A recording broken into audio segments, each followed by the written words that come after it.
right, boys and girls, I have a incredible story to share with you guys. This is one of our customers, Luis. He is from Merced. He's 28 years old now. The reason why I wanted to bring Luis on is because my team kept on, his name kept on coming up in team meetings all the time. Like, oh, Luis, he's killing it right now. You can't believe the results he's getting. I'm like, all right, like, let's see what's going on. I dug a little bit deeper. Come to find out, dude, you went from making 3.9K when you first joined the program. In 90 days, you went to making 7,900 bucks. And the guy he just freaking told me overall, you're able to actually get into a new house overall, right? You went from one side of the town to Merced to the bad side to the good side, which to me, that's the biggest win overall. First of all, dude, thank you for hopping on. And like, is it kind of surreal seeing the results in your business jump that quickly? Honestly, it is because prior to joining you guys, I did everything that every influencer barber tells you to do. Go to shows, go meet these people, go expand, you know? I did all that and it just honestly hurt me financially more than it did help me because all I did was spend money and go see the same people at the same shows and it didn't give me any value because they all told me the same thing. What was the mindset behind that? Because I know I heard that too as a barber, like, oh, you got to go to shows, and eventually, like, comes to figure like these shows don't really mean anything. Like, at least they hold some value, but like maybe not to get to that next level. What were you told that like all the secrets are being shared there? Was it more of like the marketing they were doing for the shows, like we're gonna show you how to do this thing, and then you showed up and you're like, oh, I didn't really learn anything, or like what was it? It was both, a little bit of both, you know. But like, I'm not gonna say, like you said, there is some value in it. But again, when I got into the program with you guys made me understand the different content. So once I learned the difference in content and what I was doing wrong, it completely changed the game. You know, like I'm getting random people from like down south commenting on on my customers, you know, stuff, roasting them, and I'm just laughing with them, you know, because at the end of the day, they're putting me more in the algorithm. Yeah. Not only that, they're producing more clients. Because obviously, you can't go from making 3,900 to 7,900 a month without getting more clients in. Like for you, obviously, we have the social media popping. What were you kind of doing before? Were you just passing out like business cards? Like, and how long were you at 3,900 a month for? Dude, I think I was at 3,900 a month for like 2 years. No way. I didn't realize how stagnant I became. I'm gonna say that straight up. Yeah. I didn't realize how repetitive it was for about 2.5 years of my life. Right after COVID, I would say like I got into this one shop and we would go to the bar every day. It was right next to the bar. It was accessible. So I didn't realize how much I hurt my business doing that while I was there. You know. When did you realize, like, I mean, I think a lot of barbers, even myself, it took me 2 years of like making the same amount of money before I realized, like, dude, what am I doing? Like, what made you realize like that you were stuck or that you're complacent or like, dude, I gotta get something going. I gotta start pushing this business forward. I started to have my own barber show, and they were kind of successful. More so, I kind of like started focusing on that, and I realized I was really not taking care of my clientele, really being there for my clients and being the barber I should have. You know, instead I would do a couple haircuts, go hang out at the bar, talk about the show, and then Yeah.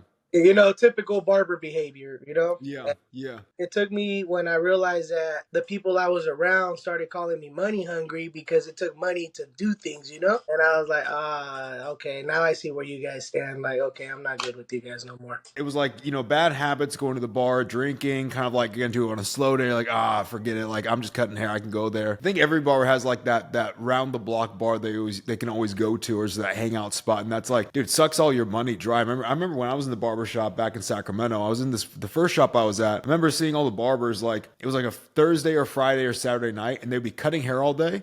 And then as soon as the day ended, someone would go buy like a bottle of Hennessy, and then they would just be gambling literally all their money away until like 2 or 3 a.m. And I'm like, dude, you guys are just basically working for free because you all get, like losing your money to each other. Let's speak on alcohol. Alcohol is like it is a hard habit to kick overall, especially when you're in that deep and like kind of like it's kind of like right next to you. What did you do overall to like maybe like get out of that routine, get out of that habit? Was it just simply removing yourself from that friend group, or what else did you do? No, well, it started with my health actually. You know, like I got to the point, man, where my stomach was hanging down. You know, like I was like 280, about 285. It was the biggest I have ever gotten in my life. This is coming from a wrestling background, full background. So the heaviest in my football weight is what I'm weighing right now, which is like about 235. Yeah, I feel a lot better now than I did. And then once I started taking my health more serious, I realized whenever I would go to the gym and then we would go to the bar, I realized how shitty alcohol made my body feel. Drinking it, like especially after you worked out and you felt good. I was like, you know what, this is like kind of not my scene no more, and I just kind of just stopped. And then once I stopped, I started talking to the owner that I'm at right now, the shop. It's called Better Days Barber Studio, and I went there, and holy, everything just changed for the better. Like my business doubled once I went over there. And then as soon as I went over there, I think within 5 months of being there, I started working with you guys. And then that's when everything just. Oh, so your business was even like what? Maybe making on like 2K, if not less than that before. Yeah. Because like, when you joined us, you're making 39, almost 4. Then before, really? So you were really stuck before then. Yeah. Interesting. It was bad. Like it was just bad habits, it was. Yeah. I can't blame no one but myself. And Yeah. once I with you guys, I truly realized my bad habits and how bad of a person I was becoming with that. I guess for you, like how long were you like seeing our stuff for? Like I mean, were you aware of me for a while? Did you see like watch the content for a while? Did you just like finally like find us randomly? Like, you know what, this is the thing I'm gonna do. Like, what was your process overall? I'm not gonna lie, I fumbled the bag. I should have joined when you first started. That was my Oh, fault. really? You had DM'd me. You're what kind of inspired me to raise my prices the first time. And then I just did it, and then I never went to the Q&A call, and I really regret that. Because anyone watching this, make sure you guys, when he hits you up. That's wild. So we're talking like way back, maybe like in 2020, right?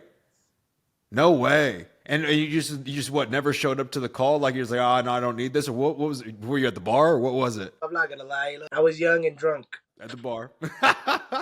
No, but like I just had a conversation with another barber that's in the program like yesterday, and he told me the same thing. He was like, "Dude, I hopped on a call with you like 3 years ago, and I told you no, and then like that was like the worst mistake, and I had to get in." Like, I mean, I don't know what it's like, dude. Is there like regret in that decision? Do you like kind of beat yourself up after that? Do you kind of just like, okay, now I'm gonna try it? Like, what went through that time period from like again to saying, I guess, missing the call to then joining? Like, what was going through your head? Were you kind of going back and forth the whole time? I started at a hair show here. I went to the morning classes they had, and I went and 245 guys. They started talking, but they didn't make any sense on how to make more money as just a barber. Mm-hmm. They were talking about doing other things, but as a barber. And to me, it's like, well, you need capital to do that. So you're telling me I need to pump out more haircuts and I need to work more. I didn't like that. And then I watched the video of yours, and you're like, it was the Henry Hong one. That's the interview that I'm like, dude, what am I doing? Like, this guy is literally younger than me and making twice. No, he was making 5 times as more than I was. Yeah,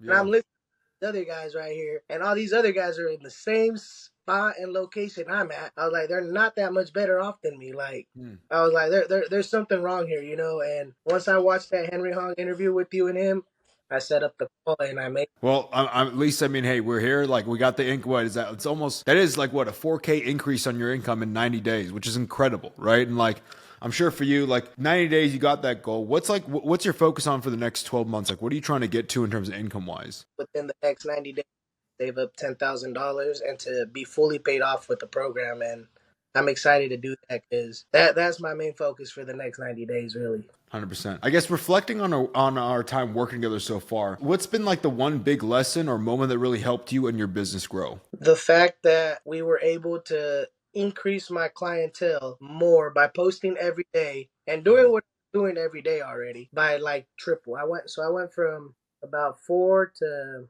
5 clients. I think it was like 17 or 18 that I'm at right now. So from 4 to 5 a month to 17, almost 20 a month, and just like right then and there, and that like overall, see new clients come in. People like, I mean, are these people like much more excited to get cut from you? Like, how are these people like? Where are they driving from? Are they in your town? Are they 2 hours away? So that's the crazy part is, so like I'm in Merced, right? I'm about 2 hours from the Bay Area, 2.5. I'm about 3 hours from LA. I have a client that drives from San Diego once a week. That's crazy as hell to me. He drives from, well, I mean, he's in the army, so Yeah. he drives once a week. I have multiple clients from Tracy, which is about an hour and a half from here, and they drive weekly to.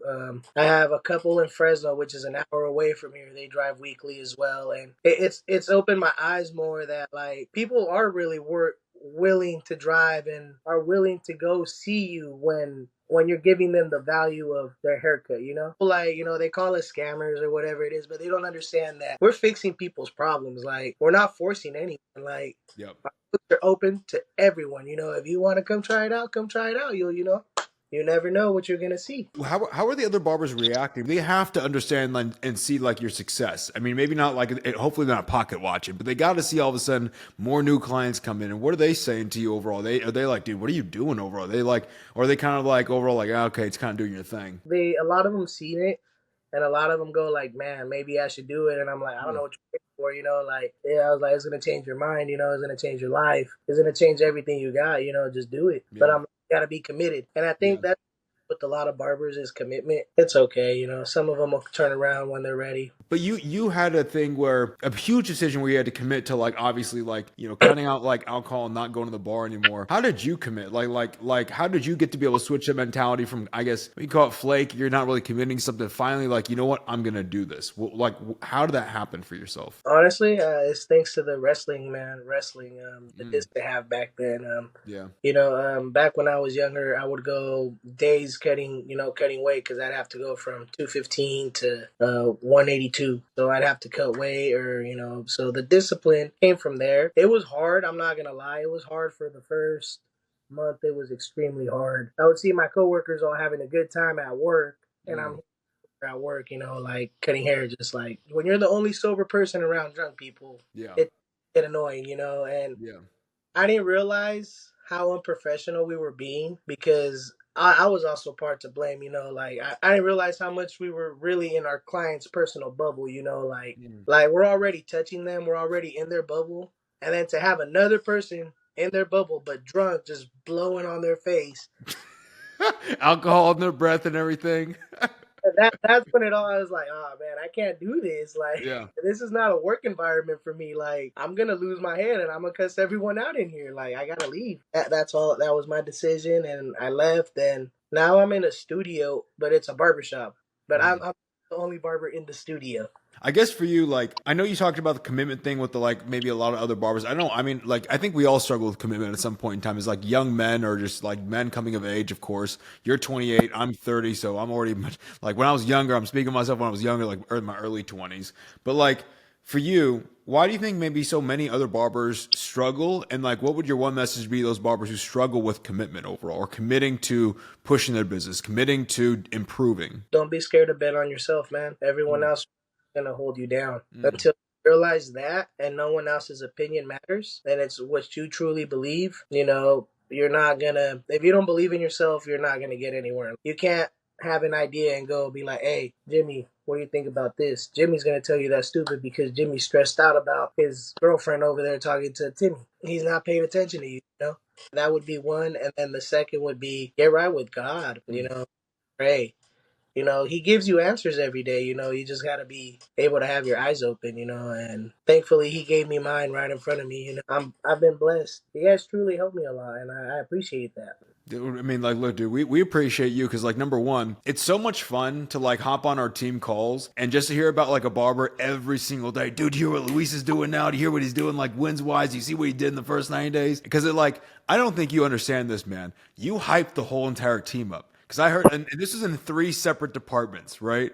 For like every single department, I would go to the meeting and you would always pop up. And I'm like, dude, you have no idea the impact you're creating, not only as us as a company by showing us the results, but also to, I think more importantly, the other barbers that are, whether it be in your area or other barbers that who watch this interview or other barbers that might see you on social media, just to see your story. I mean, you're going to impact so many people just from, again, committing to changing your life and committing to pushing your business forward and not staying comfortable. So I want to give you those flowers, of course, too. I guess last thing, man, like if you go back to the day before you started our program, obviously, like we had a call back in 2020, and like you probably tell yourself like to do it overall. Like besides that, like what would be the one piece of advice you would give to yourself, knowing what you know now? Get ready Mm, because these roller coasters are high and up. They go up and down, but be ready for it because it's worth it at the end. Worth it, and make sure you're ready to put in this damn work because a lot of people are scared of it. I embraced it. I loved it. yeah, I love going back to the school and watching all your slides, man. Like I've done it. I do it all the time when I go to the gym.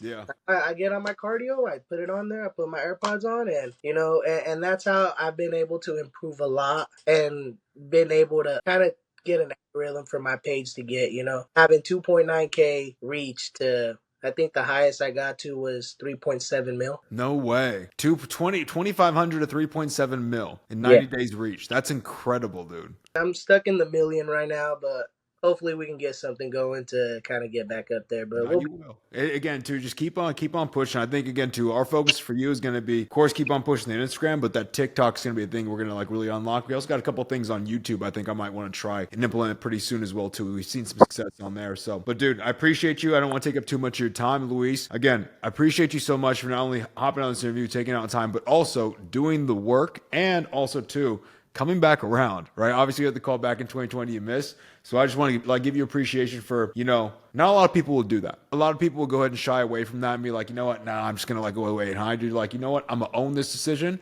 and we're going to grow from this. And you're seeing the results from that, right? So I just want to give you your flowers. Thank you so much. And dude, I think you're going to impact a lot of people with this interview. Thank you, man. I also want to say thank you, Daniel. Like you truly care about this people, all these people in the community, and appreciate that because, man, you guys really changed my life. Thank Yeah. you, guys. Yeah, I appreciate you, bro. You better be coming to Miami next month, dog. If you're not, you better be coming to the next event. Signed my course, my papers for it. Yep, yep.